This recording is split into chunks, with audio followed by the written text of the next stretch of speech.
Momen Piala Dunia selalu punya magnet tersendiri. Karena di setiap edisi Piala Dunia selalu menciptakan kisah.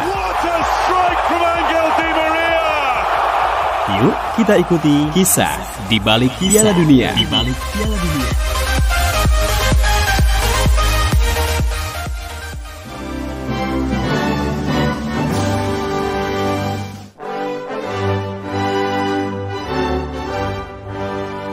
Tim nasional Indonesia pernah hampir lolos ke putaran final Piala Dunia 1958 di Swedia. Kala itu, tim sepak bola Indonesia sedang kuat-kuatnya setelah sebelumnya mampu menahan juara Olimpiade Melbourne 1956 Uni Soviet. Dalam kualifikasi zona Asia ronde pertama, Indonesia menghadapi Cina di leg pertama yang dilangsungkan di Stadion Ikada. Indonesia yang diasuh oleh pelatih Tony Pogenic berhasil mengalahkan Cina 2-0 melalui 2 gol yang diciptakan oleh Rama. Tetapi dalam leg kedua di Beijing, Indonesia kalah 3-4 dari tuan rumah.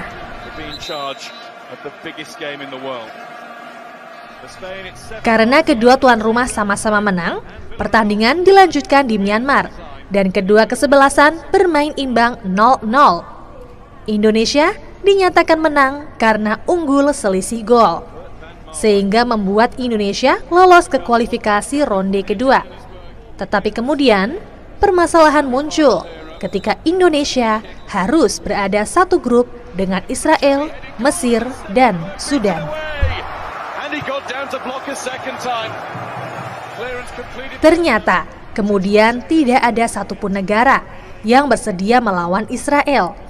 Mesir dan Sudan memilih menolak bertanding dengan Israel karena faktor Perang Arab Israel 1946 dan 1956. Indonesia pun memilih untuk mengikuti jejak kedua negara tersebut. Mereka menolak bertanding karena faktor politis.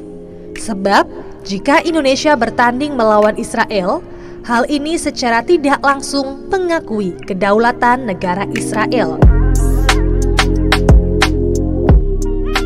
AFC beberapa kali telah berupaya untuk membujuk Indonesia agar duel melawan Israel digelar di tempat netral.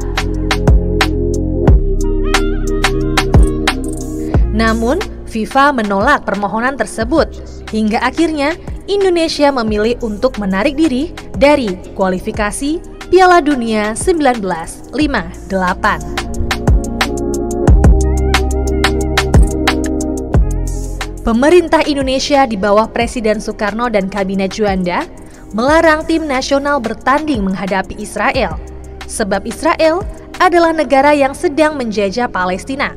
Pantang bagi Indonesia melawan negara agresor. Bahkan Indonesia rela membuang tiket Piala Dunia demi tidak menyakiti rakyat Palestina.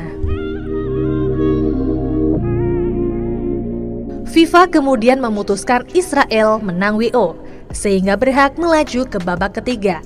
Sementara di grup lain sudah melaju ke fase selanjutnya usai Turki mundur sebagai bentuk protes kehadiran Israel akibat ketegangan dua negara karena krisis di terusan Suez.